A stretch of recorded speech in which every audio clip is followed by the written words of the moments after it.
25 men, 1 woman, and just 24 hours to prove herself. In the shadowed heart of ancient Rome, inside a dim, smoky cell in the city's most notorious district, an extraordinary contest was unfolding. The empress of the empire that ruled the known world had thrown down a challenge to Rome's most famous courtesan, who could satisfy more men before sunrise. The stakes weren't money. Status held no value here. This was raw, unfiltered competition. And what the empress did that night would mark her destiny forever. Her name, Valeria Messalina. By day she ruled alongside her husband. By night she walked a far more dangerous path, working as a prostitute. When her ambitions eventually went too far, her downfall would be so abrupt that historians still debate whether the accounts were even humanly possible or the most brutal character assassination ever recorded. What you're about to hear will challenge everything you think you know about power, desire, and the dark side of Rome. Before we delve behind the palace doors, make sure you're subscribed because what follows will reshape your understanding of ancient Rome. Smash that like button if you've ever wondered how much of recorded history is propaganda. Comment below what shocks you most in this tale. The story is drawn from multiple ancient sources. Tacitus, Suetonius, Juvenal, and Pliny the Elder, all writing within decades of the events when eyewitnesses were still alive. Modern historians have spent centuries trying to sift fact from political fiction. And the reality somehow both less outrageous, music, and far more fascinating than the legends suggest. Rome glimmers under the Mediterranean sun. Marble temples shine white. Yet in the darkened corridors of the imperial palace, shadows gather. Emperor Caligula's reign has descended into chaos. Executions are daily events. Paranoia poisons every word spoken. Survival demands appearing harmless, invisible, irrelevant. In a lesser wing of the palace lives Claudius, Caligula's uncle. At 47, every aspect of him exudes weakness. He stammers.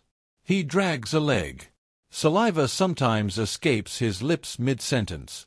4 decades, his own family has dismissed him, keeping him away from politics, believing him too simple-minded to matter. That assumption would, ironically, save his life. Across the city, in a mansion worthy of Rome's ancient aristocracy, resides 15-year-old Valeria Messalina.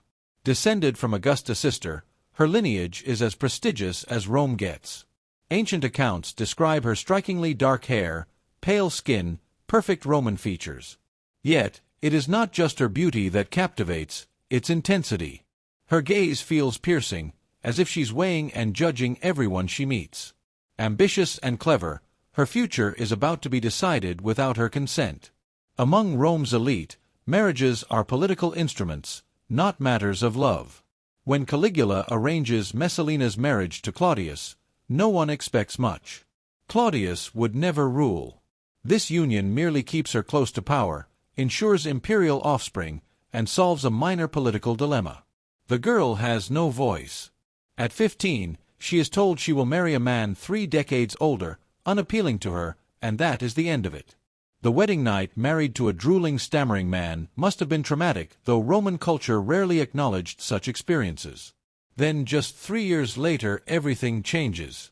Caligula is assassinated by his guards in 41 CE. Chaos erupts. Who will lead Rome? Soldiers find Claudius hiding, trembling behind a curtain.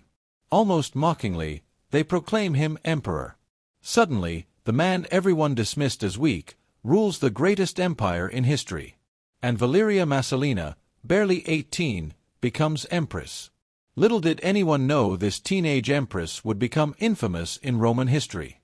Her name synonymous with sexual excess, so extreme that 2,000 years later, it still fascinates. Imagine being Messalina.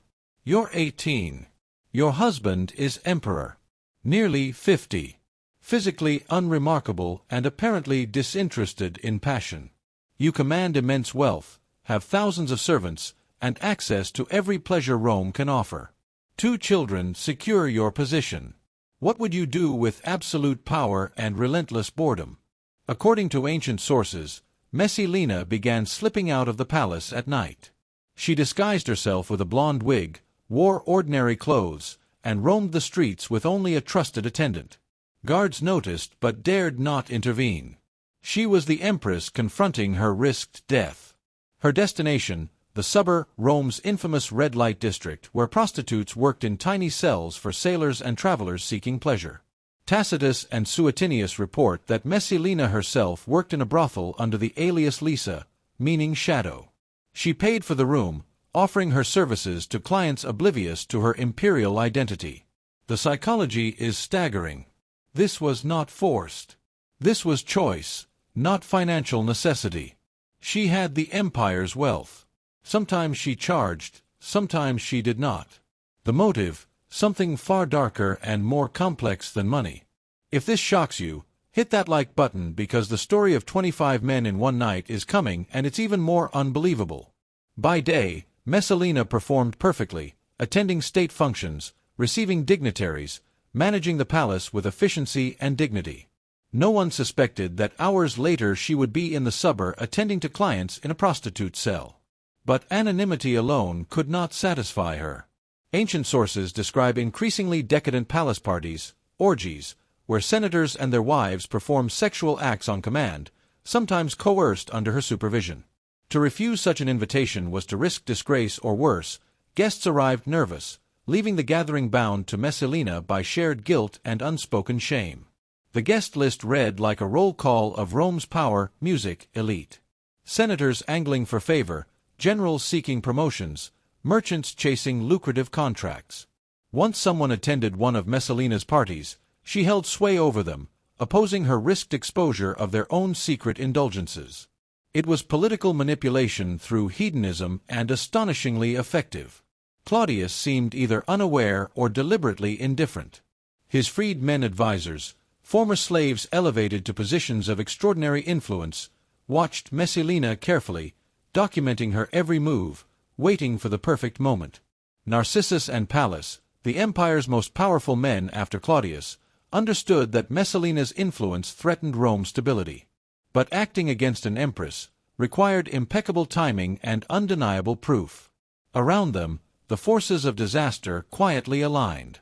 Then came the event that would immortalize Messalina's name for 2,000 years. Pliny the Elder, writing in his natural history mere decades after her death, records it plainly. Messalina challenged Sulla, Rome's most celebrated courtesan, to see who could satisfy the most men in a single day. Picture it.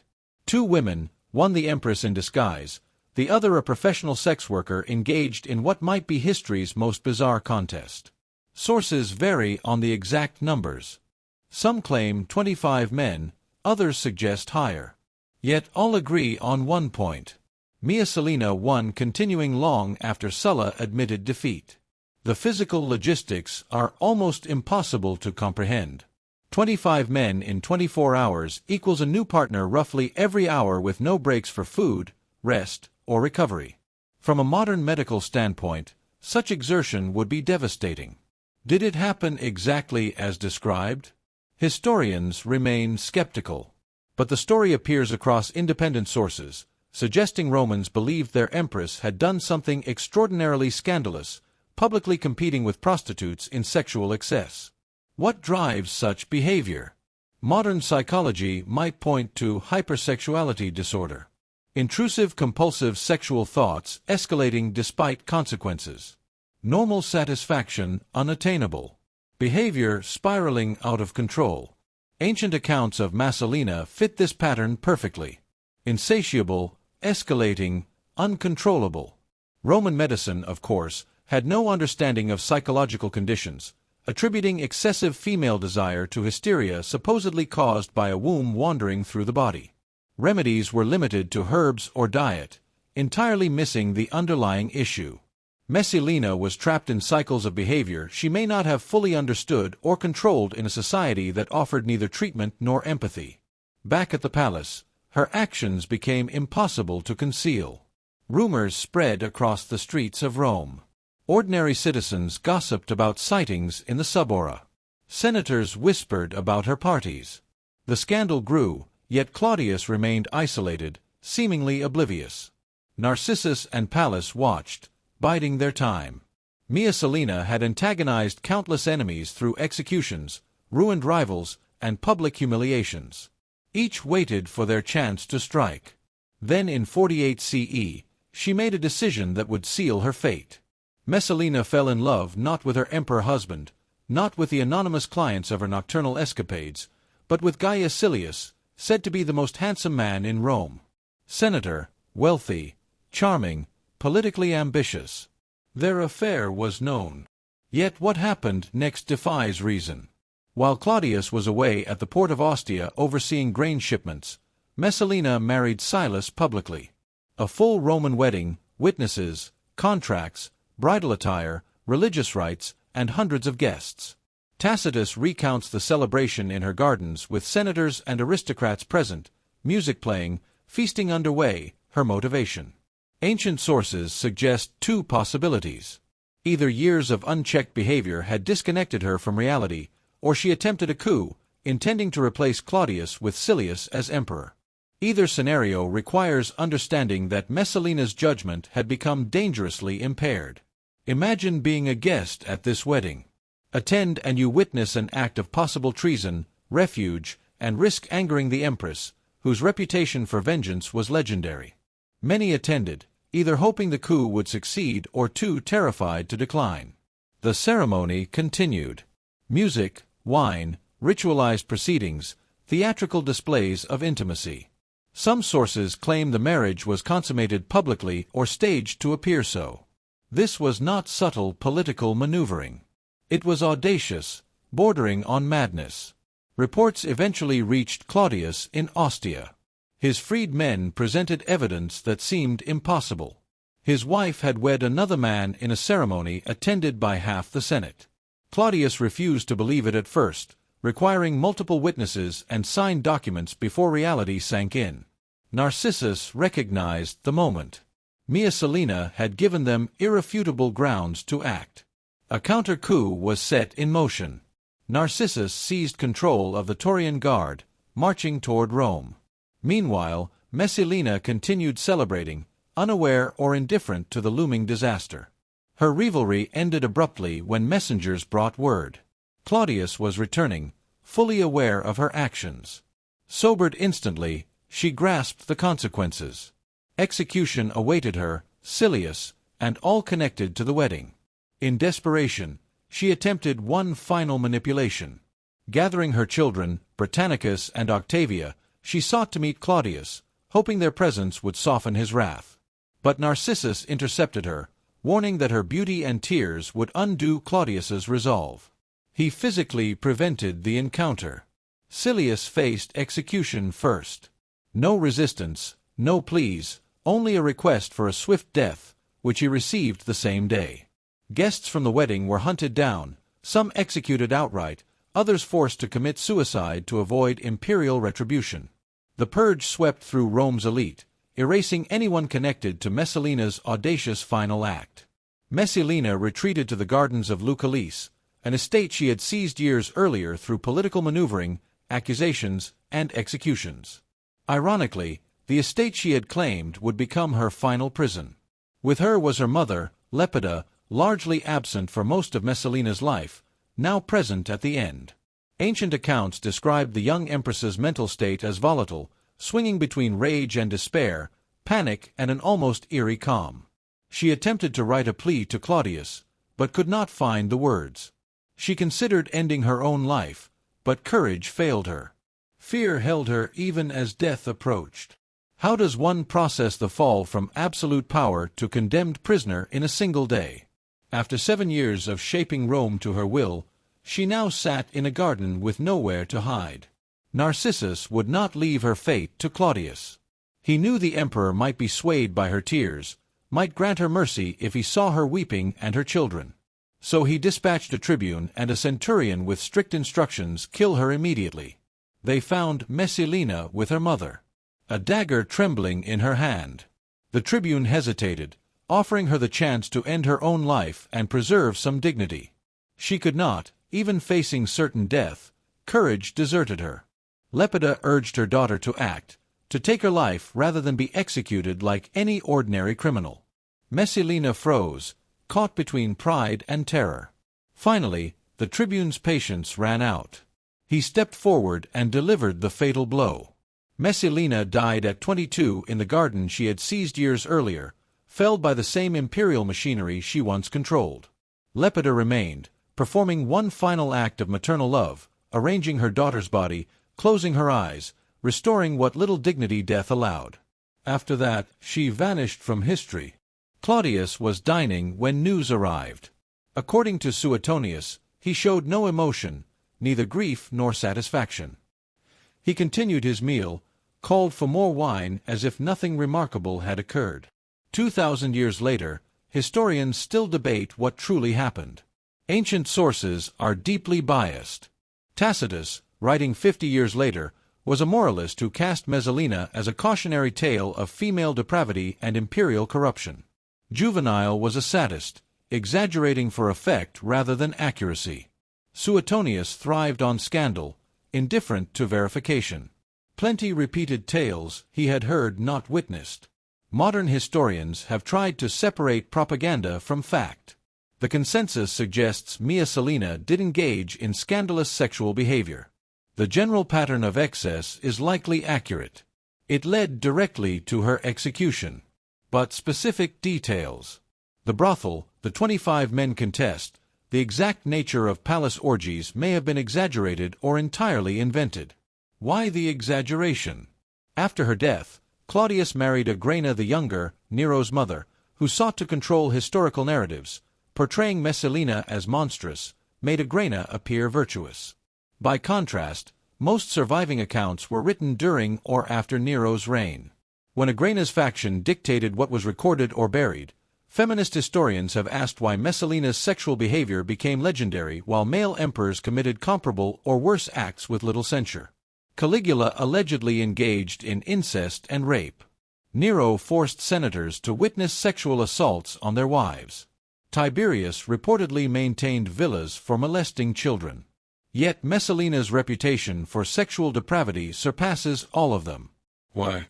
Because female sexual agency terrified Romans more than male sexual violence. A man exercising power through sex was normalized, even admired. A woman actively pursuing sexual pleasure, controlling men, choosing her own partners, violated every assumption about Roman gender roles. Messalina had to be destroyed not only politically but historically, turned into a cautionary tale to deter female autonomy for centuries. What does her story teach us? At its core, it's about how women's sexuality has been policed, punished, and weaponized. Male sexual abuse reinforces dominance. Female sexual agency challenges the hierarchy. Roman sources could not tolerate such a challenge.